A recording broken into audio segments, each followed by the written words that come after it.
Hello everyone, welcome to commerce simplified. हमारा आज का टॉपिक है computation of capital gain. Last video में हमने कैपिटल एसेट्स के बारे में पढ़ा था, टाइप्स ऑफ कैपिटल एसेट्स, क्या क्या चीज़ें इंक्लूड होनी है, क्या क्या चीज़ें हमने कैपिटल गेन में मानी है, क्या क्या चीज़ें नहीं मानी।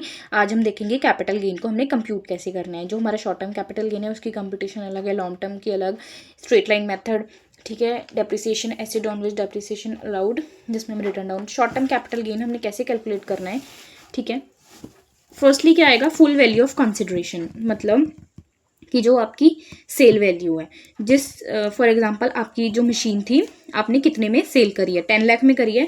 कुछ सेलिंग एक्सपेंसेस आपने बेचने के लिए कुछ एक्सपेंसेस करे होंगे। फॉर एग्जांपल आपने अपनी उस मशीन को बेचने के लिए कुछ एडवर्टीजमेंट डाली होगी कहीं कि हाँ ये मशीन है, इतना प्राइस है, ऐसे ऐसे कुछ उसके एक्सपेंस दिए होंगे। या फिर आपका कोई घर था, आपने सोचा कि हाँ वो मैंने बेचना है, ठीक है, तो उस पर भी कुछ सेलिंग एक्सपेंसेस आए होंगे, मतलब आपने उसको थोड़ा पेंट वगैरह कराया होगा, लाइक दिस। ये आपके सेलिंग एक्सपेंसेस, उसमें से माइनस करके नेट कंसिडरेशन, ठीक है, माइनस कॉस्ट ऑफ एक्विजिशन। इस मतलब आपने उस एसेट को कितने में एक्वायर किया था, और कॉस्ट ऑफ इम्प्रूवमेंट, और जब वो आपके पास था तो आपने उस पर क्या क्या इंप्रूवमेंट के लिए खर्चे किए थे, ठीक है। अगर ये सब करने के बाद आपके प्लस में वैल्यू आती है तो आपको गेन होता है, अगर माइनस में आती है तो वो आपका लॉस होता है, ठीक है। लॉन्ग टर्म कैपिटल गेन को अब हम कैसे कैलकुलेट करेंगे, फुल वैल्यू ऑफ कंसिडरेशन, जो भी आपकी फुल वैल्यू है, जितना भी रिसीव हुआ है, जो भी आपके सेलिंग एक्सपेंसेस हुए हैं, बेचने के लिए खर्चे, indexed cost of acquisition, index cost of improvement. इसमें आपको जो इंडेक्स हैं वो रिवाइज करने पड़ेंगे। एक्विजिशन के लिए क्या इंडेक्स था और इंप्रूवमेंट के लिए फिर आपके पास गेन आ जाएगा, और long term capital gain.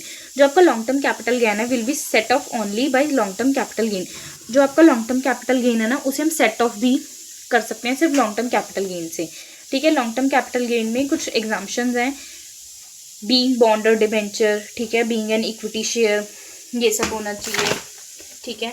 Index cost of acquisition, index cost of acquisition हम कैसे निकालते हैं, ये इसका फॉर्मूला है, जितने में एक्वायर किया और जितना भी इन्फ्लेशन इंडेक्स चल रहा था उस ईयर में, और cost of inflation for the year in which acid acquire, जिसमें भी एसिड एक्वायर किया आपको उससे डिवाइड करो, और जो जिस करंट ईयर में आपने एसिड को बेचा है उस टाइम का इंडेक्स और कॉस्ट ऑफ एक्विजिशन, उसको मल्टीप्लाई करके आपके पास आ जाएगा।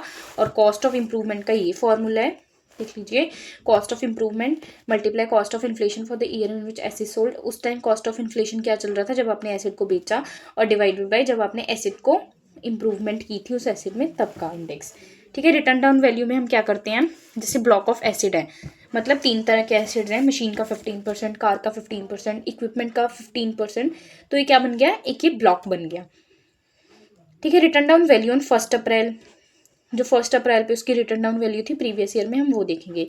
Minus sold during the year, जब आप एसिड को बेच रहे हो तब की वैल्यू, ठीक है। डेप्रिसिएशन, ठीक है, फिर आपका रिटर्न डाउन वैल्यू, फिर क्या हो जाएगा, वो एक ब्लॉक बन जाएगा, फिर उसकी कंसिडरेशन, जो भी एक्सपेंसेस करें ये सारा आप उसमें करोगे, फिर देख लोगे कि शॉर्ट टर्म कैपिटल गेन है कि शॉर्ट टर्म कैपिटल लॉस है आपको, ठीक है। ये सब देखने के बाद फिर आपका क्या है, on transfer all assets of block, अगर आप सारे एसेट्स ब्लॉक में बेच रहे हो तभी आप ऐसे ही करोगे।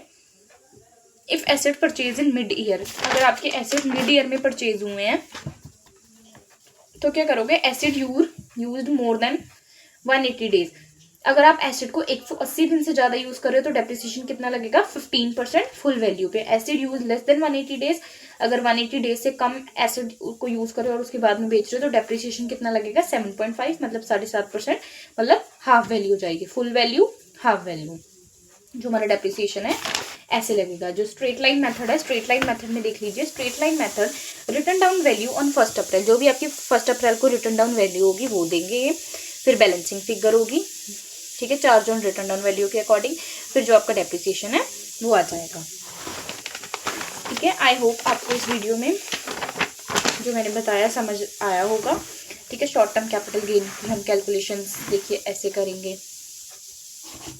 Short term capital gain. Next है ये हमारा लॉन्ग टर्म कैपिटल गेन की हम कैलकुलेशन ऐसे करेंगे, ठीक है। उसके बाद हम लॉन्ग टर्म कैपिटल गेन को सेट ऑफ कैसे कर सकते हैं, ठीक है। उसके बाद इंडेक्स कॉस्ट ऑफ एक्विजिशन का फॉर्मूला मैंने आपको बताया, कॉस्ट ऑफ इम्प्रूवमेंट का, ठीक है। इन दोनों को अच्छे से याद कर लेना, ठीक है। जब अगर कैपिटल गेन की थ्योरी आएगी तो उसमें पूछते हैं कि क्या क्या मेथड्स हैं कैपिटल गेन को निकालने के लिए, तो हम इन 5 मेथड्स को अच्छे से बताना होगा, ठीक है। ये मैंने इजीली सारा लिखा है। अगर आपको नोट्स चाहिए तो मुझे कमेंट सेक्शन में बता देना, मैं आपको नोट्स प्रोवाइड करवा दूँगी। इजीली अच्छे से सारा लिखा है, ठीक है। रिटन डाउन वैल्यू मेथड भी मैंने आपको बता दिया। Okay, I hope you like this video. आज जो हमारा कैपिटल गेन चैप्टर है वो कंप्लीट हो गया स्टार्टिंग से, जो मैंने आपको करवाया था, ठीक है। अगर आपको फिर भी कोई डाउट है कैपिटल गेन्स वाले चैप्टर में तो मुझे कमेंट सेक्शन में बताना, मैं आपके डाउट्स क्लियर कर दूंगी। और अगर आपको नोट्स चाहिए तो मुझे बताना, मैं आपको नोट्स भी प्रोवाइड कर दूंगी। मैंने इनकम टैक्स सब्जेक्ट से सारे नोट्स खुद ही प्रिपेयर किए हुए हैं हर चैप्टर के, ठीक है। I hope you like this video. Thank you very much. Video को लाइक करें, कमेंट करें, शेयर करें और चैनल को सपोर्ट करें ज़्यादा से ज़्यादा और वीडियोस के लिए। और मुझे कमेंट सेक्शन में लिखिए कि आपको और कौन से सब्जेक्ट पे वीडियो चाहिए। Thank you very much.